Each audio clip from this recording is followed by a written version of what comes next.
Well, it's a bright, sunny morning. It's nice, fresh out here in Multan. And all to look out for. All eyes are glued onto those television sets.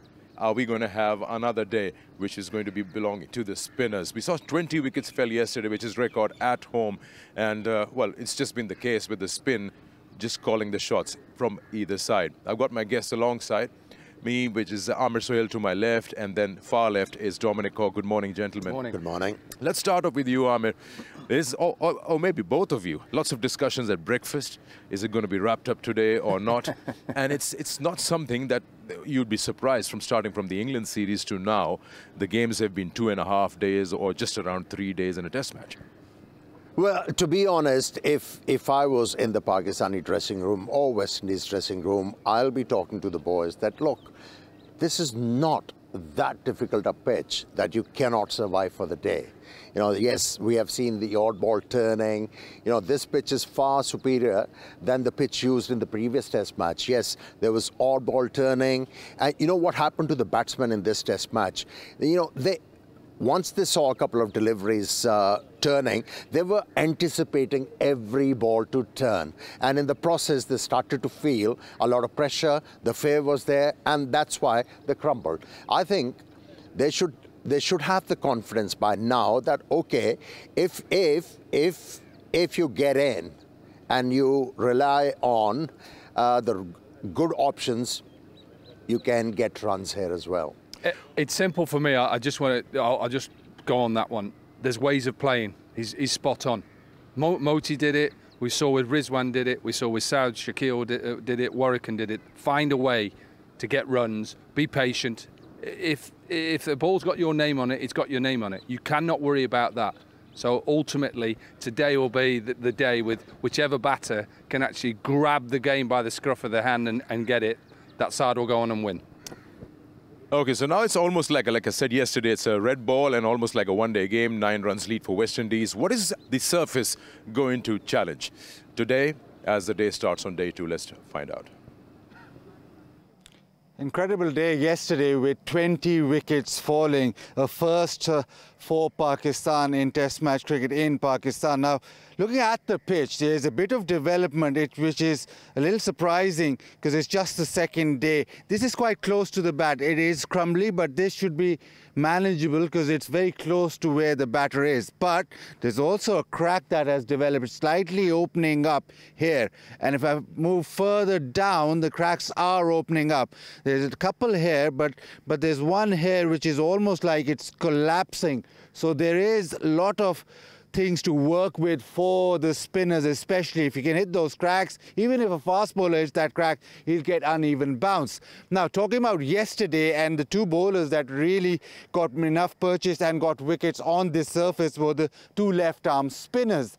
And when you look at the average speeds that Noman and Warrican bowled at, Noman slightly quicker, but I think that is the speed that you want to bowl on this surface. And then you look at the wickets that they got. The wickets that they got were very full. So the deliveries that were full, they didn't drop short. The deliveries that were full were the most difficult to play on. That's where all the development is. So you need to be in that 75-78 range when you're bowling as a spinner, and also the fact that you need to pitch it up. You need to make sure that the batter is coming forward, and that's why you're getting wickets with the ball turning and with the ball sliding straight on. I think the fuller you bowl, the better, and also the speed that you look at for a spinner is in that 75 to maybe 80 range. It's a difficult wicket to bat on, and it should have enough for the spinners to work the batter over. When you look at Noman, Amir, we've seen him in the domestic circuit. He's your workhorse, somebody who can bowl longer spells, block one end, and his lengths and variations in speed have been immaculate. Now you add turn to that, he just becomes absolutely unplayable.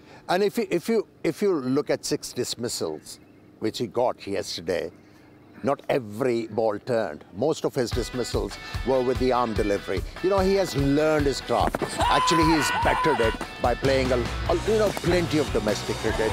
He actually knows the nuances of bowling on different tracks, and that's why he realizes very quickly, looking at a batsman, or what sort of a delivery is going to be the demise of that batsman. He's a very clever operator.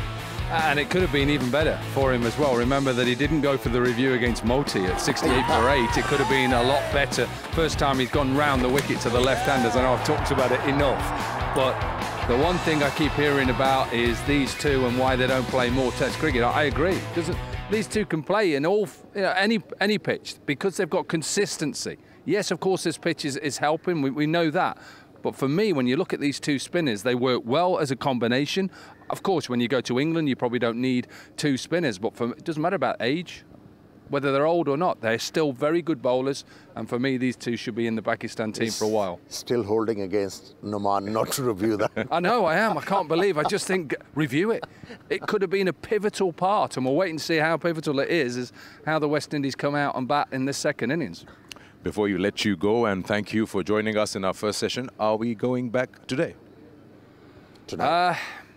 There's a good chance the game is finished today. Okay, all right. Time for us to take a break. When we come back, we'll discuss day 2 ahead of us.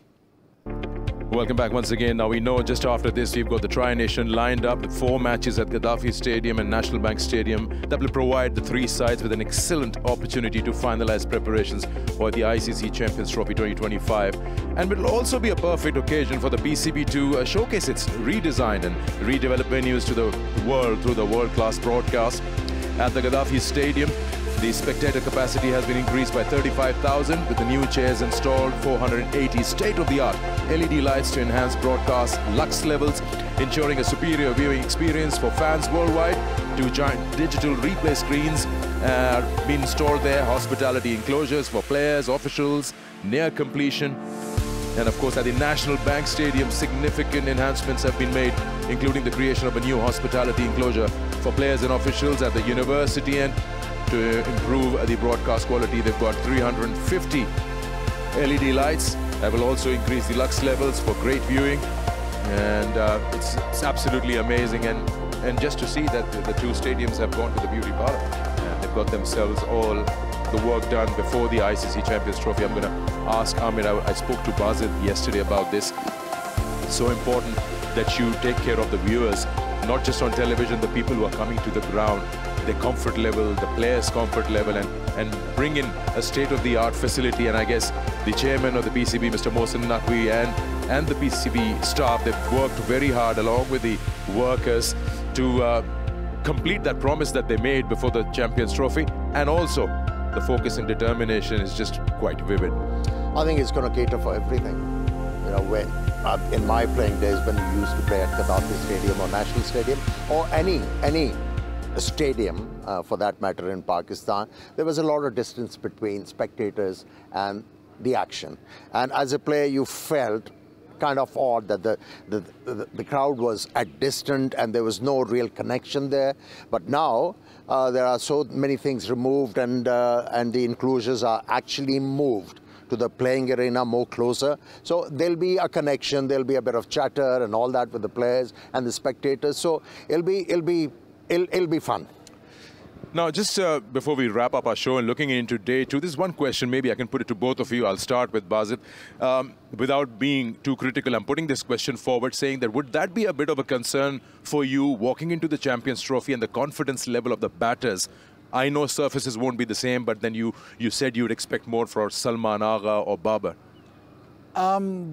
They might carry a little bit, but remember it's a different format, and once that format starts, you have to change or adapt towards that format. Red ball cricket is slightly different, but yes, you have a point there that you go into any series, any game, if you don't have runs at your back, then you lack a little bit of confidence. But what you would hope is that it is white ball, it is a different scenario, it'll be white ball situation where pitches are different, situation is different, batting, the way of batting will be different, so that might just ease the pressure. Now, even if you look at Babar, once he shifts to one-day cricket, he's a different player. He's the one format that he really likes. So quite a lot of people like a certain format, and they're much more comfortable at that.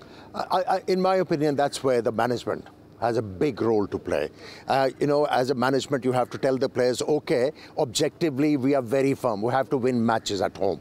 It hasn't been happening for a long time. And subjectively, we are very flexible. You know, if you meet failures and all that, you'll be backed. You know, you don't have to feel any pressure. All you have to do is keep on trying to give you 100%.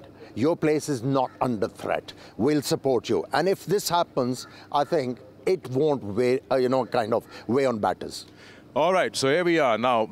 We all set 163. West Indies 154 is what Pakistan got. West Indies have a lead of 9 runs. Exciting times. Let's enjoy day 2 here at Multan.